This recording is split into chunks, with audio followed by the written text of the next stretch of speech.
Hello movie star family, welcome back. दोस्तों, आज की मूवी बहुत ही बेहतरीन होने वाली है। ये पहली भूटानीज फिल्म है जो ऑस्कर के लिए नॉमिनेट की गई है और मैं शुक्रिया करती हूँ हमारे सब्सक्राइबर अमन तिवारी जी का, जिन्होंने हमें ये मूवी सजेस्ट की है। मूवी का नाम है अ याक इन द क्लासरूम। डायरेक्टर है पाओ चॉइनिंग डोरजी और IMDb रेटिंग 7.3 है। हिमालय की गोद में बसा भूटान, जहां अपनी बूढ़ी दादी के साथ रहता है योगेन। देर रात पार्टी करके आज सुबह भी वो देर से उठा। आज उसकी स्कूल सेक्रेटरी के साथ मीटिंग है। वो जल्दी जल्दी तैयार होने लगा। उसके बिस्तर से दादी को ऑस्ट्रेलिया का एक पर्चा मिला। योगेन की सरकारी टीचर ट्रेनिंग के 4 साल पूरे हो चुके हैं और बस 1 साल बचा है। लेकिन योगेन को टीचर की नौकरी नहीं चाहिए। उसका यहाँ मन नहीं लगता। उसे सिंगर बनना है, ऑस्ट्रेलिया जाना है। बस और 1 साल, उसके बाद वह आज़ाद हो जाएगा अपने सपनों को पूरा करने के लिए। मीटिंग में उसके ढीले ढाले रवैये और उसकी बातें सुनकर स्कूल सेक्रेटरी निराश हो गई और कहा, ये आखिरी साल तुम्हें देश के सबसे कम आबादी वाली जगह लुनाना में भेजा जा रहा है। योगेन ने कहा, मगर वो तो बहुत दूर है। सेक्रेटरी बोली, सर्दियों में वहाँ स्कूल बंद रहते हैं, इसीलिए ज़्यादा दिन वहाँ रुकना नहीं पड़ेगा। शाम को दोस्तों के साथ क्लब में बैठा योगेन उन्हें लुनाना के बारे में बता रहा, जहाँ उसे 8 दिन पहाड़ों का रास्ता तय करना होगा। बिजली भी वहाँ नहीं रहती। पता नहीं कैसे रहूँगा, बस जैसे तैसे ये साल निकाल लूँ, फिर तो ऑस्ट्रेलिया ही लिखा है। उसके दोस्त ने कहा, इतनी अच्छी सरकारी नौकरी छोड़कर तुम ऑस्ट्रेलिया सिंगर बनने के लिए जाना चाहते हो, और तुम्हारी अकेली बूढ़ी दादी का क्या होगा? योगेन बोला, असली लाइफ तो वहाँ है और दादी माँ का भी कुछ ना कुछ हो जाएगा। इतने में क्लब में उसका नाम अनाउंस हुआ। अपनी गिटार लेकर वो स्टेज पे चढ़ गया। सभी उसका गाना बहुत एंजॉय कर रहे हैं। जब वो दोस्त के साथ घर पहुँचा तो उसकी दादी भी उसके विदेश जाने से नाराज़ है। वो चाहती है यही रहकर वो काम करे। चलो जैसा भी हो, आज उसके लुनाना रवाना होने का दिन है। दादी समेत सारे दोस्त उसे अलविदा कहने बस अड्डे में हैं। बस चल पड़ी। खूबसूरत वादियों से बस गुजर रही है। बस में कोई फोक म्यूज़िक बज रहा है। योगेन को अब ये चीज़ें बोर करती है, तो उसने लगाया अपना हेडफोन और सुनने लगा इंग्लिश गाने। कई घंटे सफ़र करने के बाद बस रात में गाज़ा स्टॉप पहुंची। यहाँ की आबादी केवल 288 है। वहाँ लुनाना गांव से मिशेन उसका इंतज़ार कर रहा है। गांव के मुखिया ने उसे योगेन को लेने भेजा है।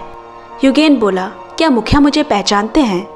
मिशेन ने हंसते हुए कहा, टीचर, आपका तो पूरा गांव को इंतज़ार है। आज की रात उन्हें गाज़ा में ही बितानी होगी और कल सुबह से उनका सफ़र शुरू होगा। उनके साथ 3 बोझा उठाने वाले घोड़े हैं, जिनका नाम है माझा, जाम, खासा, और गांव से सैजन भी सफ़र में साथ रहेगा।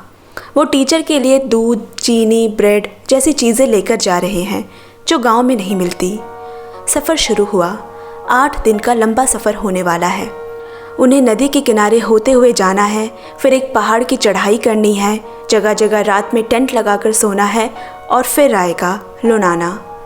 जितनी आसानी से मिशेन ने ये सब योगेन को सुनाया है, लेकिन ये होने वाला है उससे कहीं ज़्यादा मुश्किल। दिन को चलते, रात को रुकते, नदी का रास्ता खत्म होते ही एक पहाड़ पड़ता है, जहाँ मिशेन और सैजन दूध और अगरबत्ती जलाकर पहाड़ों को उनके सकुशल सफ़र के लिए सम्मान जता रहे हैं। मगर योगेन को ये बेहद दकियानुसी लग रही है। आखिरकार वो अपने अंतिम पड़ाव तक पहुंच गए। गांव पहुंचने के कुछ 2 घंटे पहले योगेन चौंक गया, क्योंकि पूरा गांव उसके स्वागत के लिए पहले से खड़ा है। मुखिया आशा गुप्त जिनपा ने अपना परिचय देते हुए पूरे गाँव की तरफ से योगेन को स्वागत किया। उसके आदर सत्कार में चाय परोसी गई। पूरा गांव उसे घेरे बड़ी बड़ी आंखों से घूर रहा है। मुखिया ने कहा, मुझे आशा है आप हमारे बच्चों को शिक्षा देकर गांव के भेड़ मवेश चराने वाले से कहीं अधिक उज्जवल भविष्य देंगे। लुनाना निर्जन इलाके में बसा एक गांव, जिसकी आबादी केवल 56 लोगों की है। शहर के शोर शराबे, उनकी चकाचौंध से दूर। वहाँ स्कूल के नाम पर एक क्लासरूम, जिसमें सिर्फ 3 बेंच है। बेंच पे जमी धूल देखकर लग रहा है स्कूल काफ़ी दिनों से बंद पड़ा था। मुखिया जिनपा ने कहा, हमारे पास सुख सुविधा भले ही कम है, लेकिन यहाँ के बच्चों में पढ़ने का बहुत जोश है। स्कूल में ही रहने के लिए एक कमरा युगेन को दिया गया, जहाँ न खिड़की पे कपाट लगी है, ना ही कोई बिस्तर है और ना एक ढंग का बाथरूम। युगेन का तो पहले से यहाँ आने का मन नहीं था, ऊपर से ऐसी हालत देखकर उसका मन और खट्टा हो गया। उसने मुखिया जिनपा को साफ कह दिया कि मैं यहाँ ऐसे नहीं पढ़ा सकता, ना ही मुझे आना था। मैं वापस जाना चाहता हूँ, मैं यहाँ फंस कर नहीं रहना चाहता। मुखिया जिनपा ने विनम्र भाव से कहा, घोड़े इतने दिनों का सफ़र कर थक चुके हैं, कुछ दिन आराम करने के बाद आपको वापस छोड़ आएंगे। मिशेन बोला, लेकिन मुखिया, हमें एक टीचर की ज़रूरत है। जिस पे मुखिया ने बड़ी अच्छी बात कही, किसी की इच्छा के विरुद्ध किसी को रोका नहीं जा सकता। रात में कड़ाके की ठंड और ऊपर से बिजली भी नहीं है, उसका आईपॉड भी बंद पड़ा हुआ है। युगेन रात में ठीक से सो नहीं पाया। सुबह सुबह किसी ने दरवाज़ा ठकठकाया। स्कूल से क्लास कैप्टन पेमा जाम है। उसने कहा, टीचर, क्लास 8:30 बजे शुरू होता है और 3 बजे ख़त्म। अभी 9 बज गए हैं, सारे बच्चे आपका इंतज़ार कर रहे हैं। युगेन थोड़ी देर बाद क्लास पहुंचा। सभी उम्र के कुल मिलाकर 8 से 10 ही बच्चे हैं। उनके पास ना लिखने के लिए कागज़ है, ना ही क्लास में एक ब्लैक बोर्ड है। पहली क्लास है तो युगेन ने आज सभी बच्चों से बारी बारी उनका नाम पूछा और बड़े होकर क्या बनना चाहते हो। उसे ऐसे जवाब की उम्मीद नहीं थी। किसी ने कहा भूटान के राजा के लिए नौकरी, किसी ने सिंगर और किसी को टीचर बनना है उसकी तरह। युगेन को ये बात अच्छी लगी। पढ़ने लिखने की सुविधा ना होते हुए भी बच्चों के अपने सपने हैं। उस दिन जल्दी छुट्टी कर दी गई। फिर उसने क्लास कैप्टन पेमा को बुलाकर पूछा, पहले वाले टीचर क्या क्या पढ़ाते थे। वो बोली, इंग्लिश, मैथ और जोंखा, जो भूटानी भाषा को कहते हैं। तभी दूर कहीं से किसी के गाने की आवाज़ सुनाई पड़ी। पेमा बोली, वो सैल्डॉन है जो याक लहबी लहडार गीत गा रही है। अब यहाँ युगेन लकड़ियों में आग जलाने की कोशिश कर रहा है। इतने में मिशेन उसके लिए चावल, घी, पनीर ये सब लेकर आया। गांव वालों ने उसके लिए भेजा है। युगेन बोला, आग जलाने की कोशिश कर रहा हूँ, शायद कागज़ से बात बन जाए। मिशेन बोला, हमारे लिए यहाँ कागज़ पैसे जलाने जैसा है। चलिए घर मेरे साथ, मैं आपको गोबर के उपलों से आग जलाना सिखाता हूँ।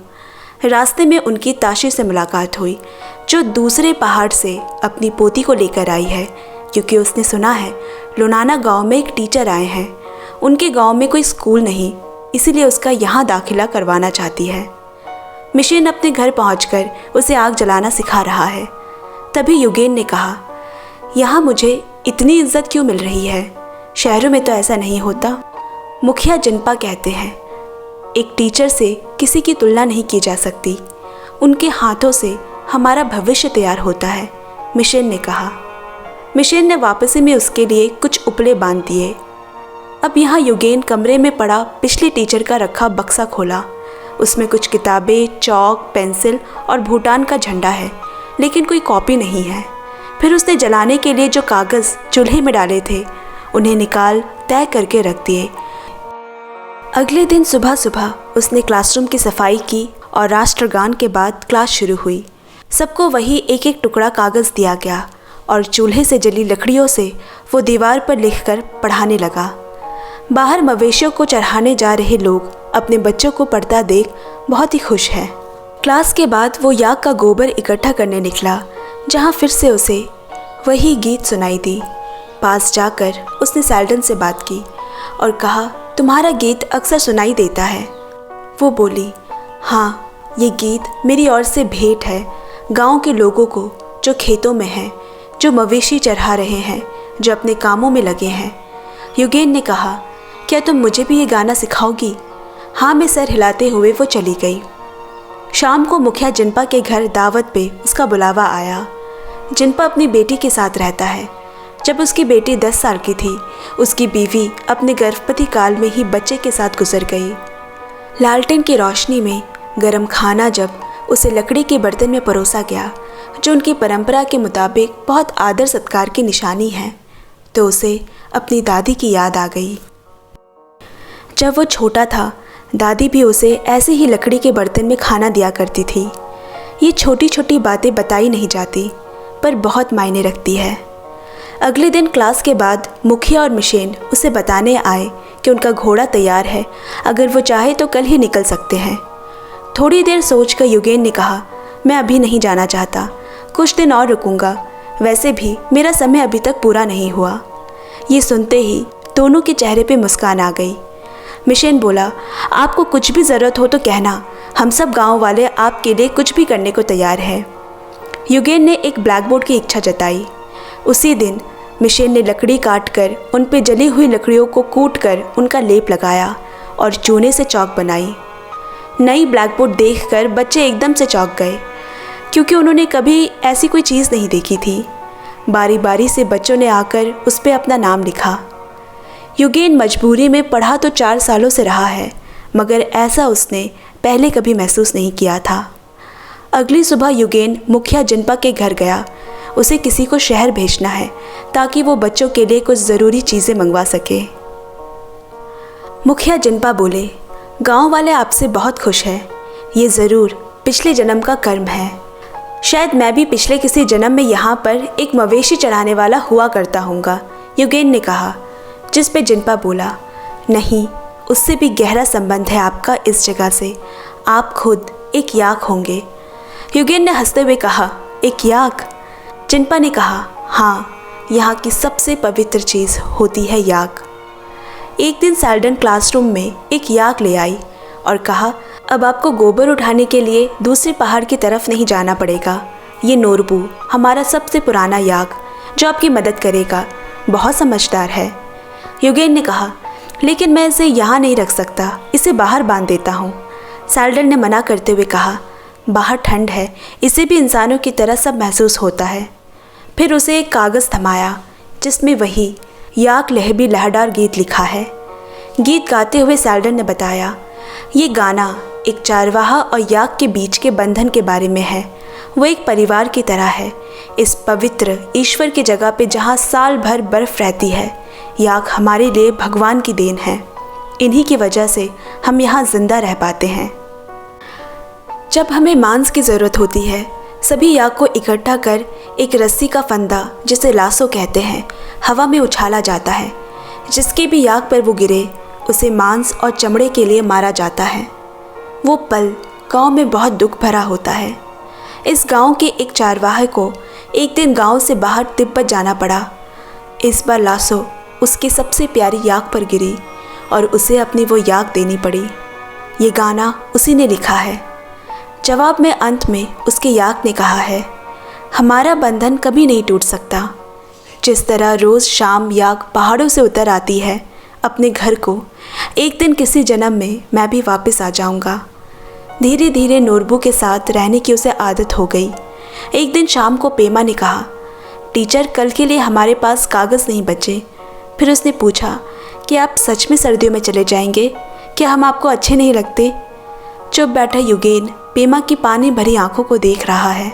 अब युगेन ने अपनी खिड़कियों पर लगे सर्द हवा रोकने वाले कागज़ निकाले ताकि कल स्कूल में बच्चों की पढ़ाई न रुके।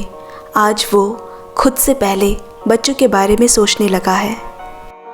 रात में वो वही गीत गुनगुनाते हुए ऑस्ट्रेलिया वाले पर्चे में कुछ म्यूज़िकल नोट्स लिखने लगा। अब उस कागज़ पे हर जगह लुनाना के गांव के गीत बिखरे हैं। उसे खुद भी नहीं मालूम उसके ऑस्ट्रेलिया के सपने पे लुनाना की चादर चढ़ रही है। अब यहाँ उसने जो चीज़ें शहर से मंगवाई थी वो आ चुकी है। बहुत खुश है कि बच्चों को कागज़ की कमी नहीं होगी। बाकी सामान के साथ उसका गिटार भी उसके दोस्त ने भेजा है। वो यहाँ बच्चों के लिए गाना गाना चाहता है। फिर मुखिया जिनपा ने उसे एक लेटर थमाया जिसमें उसके ऑस्ट्रेलिया के वीज़ा लगने की बात लिखी है। युगेन का सपना पूरा होने जा रहा है। वापस लौटते हुए मिशेन ने कहा, अब सर्दियाँ आने में कुछ ही वक्त बचा है। खेत में लगे धान कटना शुरू होंगे। सर्दियाँ आने से पहले हमें बहुत सी तैयारियाँ करनी पड़ती है। यहाँ बच्चे नए कॉपी, किताब, बॉल देखकर बहुत ही खुश हैं। स्कूल के बाद उन्होंने बॉल से खेला। युगेन ने उनके लिए गाना गाया। उसने गौर ही नहीं किया कि उसके आईपॉड में धूल जमने लगी है। अभी उसके होठों पे याक लहबी लहरदार के बोल है। समय गुजरता गया और सर्दियाँ शुरू हो गई। मुखिया जिनपा ने कहा, जल्द ही घाटी के रास्तों में बर्फ़ जम जाएगी। आपको परसों तक निकलना होगा, नहीं तो सर्दी खत्म होने तक यही रहना पड़ेगा। युगेन की पढ़ाई अभी तक पूरी नहीं हुई है। मुखिया ने कहा, आप बच्चों को बहुत अच्छे लगते हैं, अगले साल वापस ज़रूर आना। युगेन ने कहा, मैं देश छोड़कर जा रहा हूँ हमेशा के लिए। मुखिया ने अफसोस जताते हुए कहा, हमारे देश को सबसे ज़्यादा खुशी लोगों का देश कहा जाता है, मगर फिर भी युवा पीढ़ी खुशियाँ ढूंढने किसी और देश चले जाते हैं, और दुखी मन से वहाँ से चला गया। युगेन चुपचाप वहीं खड़ा रह गया। परसों उसे यहाँ से निकलना है। शाम को सैलडॉन उसके पास आई और कहा, तुम कभी वापस नहीं आओगे ना? युगेन ने थोड़ा रुककर कहा, मेरी जगह और भी अच्छे टीचर आएंगे। सैलडॉन ने हंसते हुए कहा, वो कभी नहीं आते, कोई नहीं आता। टीचर कितना अच्छा है ये सिर्फ पेमा, ताशी, कासो जैसे बच्चे ही बता सकते हैं, जो कि आपको बहुत पसंद करते हैं। जाने से पहले वाले दिन युगेन ने भारी मन से ब्लैक बोर्ड पर लिखे शब्द मिटाए, बेंच उल्टी रखी, खिड़कियां बंद कर दी। सारी चीज़ें वापस बक्से में बंद हो गई। पता नहीं अब फिर कब यहाँ बच्चों की आवाज़ें गूंजेंगी और सामने एक टीचर खड़ा होगा। आज वो निकल रहा है। स्कूल को थोड़ी देर पलट कर देखा, फिर मिशेन और सैजन के पीछे चल दिया। लुनाना का पूरा गांव उसे छोड़ने आया है। उसी आदर सत्कार के साथ कुशल यात्रा की प्रार्थना करते हुए सबने उसे अलविदा कहा। पेमा ने सभी बच्चों की तरफ से उसे एक चिट्ठी दी। पीछे से सैलडन ने उसे आवाज़ दी और एक सफ़ेद कपड़ा दिया जिसे खदा कहते हैं। शायद इसके बाद हम कभी ना मिले। युगेन ने उसे धन्यवाद कहा, नॉर्बू को उसके पास लाने के लिए, उसे याक लहबी लहडार गीत सिखाने के लिए। थोड़ा आगे बढ़कर युगेन ने मुखिया जिनपा को वही गीत गाते हुए सुना। उसने मिशेन से पूछा, अरे उन्हें भी ये गीत आता है? उसने जवाब दिया, ये उन्हीं का लिखा गीत है जब उसकी प्यारी याक को मारा गया। उसने कहा था अब वो उसी दिन गाएगा जब उसकी याक वापस आ जाएगी।